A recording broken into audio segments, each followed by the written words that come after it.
Ketika kita bermakmum saat salat subuh sedangkan imam kita kunut, apakah kita mengangkat tangan atau tidak dan tidak mengaminkan? Ya, kita kalau imamnya kunut, maka kita ikut kunut. Oleh karena kita angkat tangan dan kita mengaminkan. Ya, itu pendapatnya Imam Ahmad rahimahullahu taala, pendapat Ibn Taimiyah rahimahullahu taala. Jadi masalah kunut ini masalah khilaf yang kuat di kalangan para ulama. Kalau saya boleh bagi, ya, ada beberapa pendapat. Pendapat pertama bahwasanya kunut subuh sunnah, ya, dan itu pendapat Imam Malik dan pendapat Imam Syafi'i rahimahullahu taala. Kemudian juga didukung oleh pendapat dari Ibnu Hazm rahimahullahu taala, mazhab Zahiriyah. Jadi Malikiyah, Syafi'iyah, Zahiriyah mengatakan kunut subuh setiap hari sunnah. Kemudian pendapat yang mengatakan tidak sunnah ada dua. Pendapat yang pertama adalah mazhabnya Imam Abu Hanifah mengatakan bahwasanya kunut subuh adalah bid'ah. Ya. Imam Abu Hanifah mengatakan kunut subuh adalah bid'ah. Adapun pendapat Imam Ahmad mengatakan kunut subuh tidak disyariatkan namun tidak disifati dengan bid'ah. Makanya Imam Ahmad mengatakan kalau ada yang kunut maka saya tidak cela. Kalau ada yang kunut subuh saya tidak cela. Bahkan Imam Ahmad berkata seandainya ada seorang kunut subuh tiap hari tapi mendoakan kebaikan bagi kaum muslimin dan mendoakan kecelakaan bagi orang-orang kafir, maka tidak mengapa meskipun tiap hari. Meskipun tiap hari.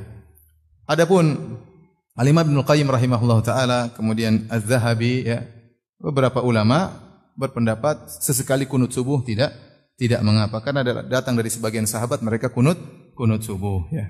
Ini beberapa pendapat. Kalau saya bisa simpulkan, pendapat pertama adalah sunnah Malikiyah dan Syafi'iyah dan juga Zahiriyah. Pendapat kedua adalah bid'ah, adalah mazhab apa? Abu Hanifah. Kemudian yang ketiga Imam Ahmad, tidak dianjurkan namun tidak disifati dengan apa? Bid'ah, ya. Dan dia tidak mencela orang yang kunut subuh meskipun tiap hari.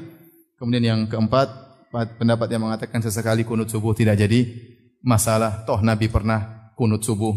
Sesekali kita kerjakan tidak ada masalah. Kenapa bisa banyak pendapat seperti ini? Karena masalah khilafnya kuat.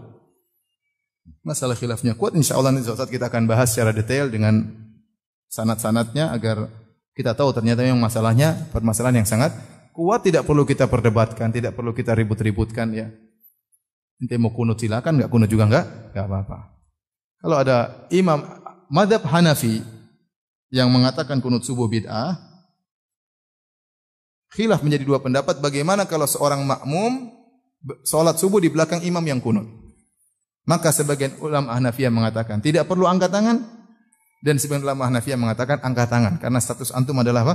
Makmum. Dan ini masalah ijtihadiyah. Dari sini kita tahu pendapat banyak. Ya, maka tidak perlu kita kenceng-kencengan masalah ini, ya. Kita kenceng tidak pada tempatnya. Paham? Nanti insyaallah ada pembahasan tatkala sampai masalah kunut subuh kita akan bahas. Saya sendiri tiap hari kunut subuh. Tiap hari karena saya jadi makmum di belakang orang yang kunut subuh. Jadi saya di kampung saya kalau zuhur saya jadi imam. Kalau asar jadi imam. Maghrib isya sering saya jadi imam. Subuh enggak. Katanya ustaz tidak kunut. Ya udah saya jadi imam aja enggak apa-apa. Daripada bertengkar. Baik, mereka baik sama saya, enggak ada masalah. Jadi mereka tahu saya tidak kunut, makanya mereka yang jadi imam. Terkadang mereka, ayo ustaz, imam subuh. Cari masalah.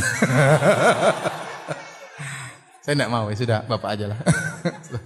Mereka kadang ya mungkin menghormati Ustaz, tidak ada. Kita bermasyarakat tahu masalah khilafiyah, tidak usah kita kenceng-kencengannya. Kalau nanti mau kenceng masalah syirik, oke lah kenceng, tidak apa. Masalah kunut kenceng-kenceng apa ya?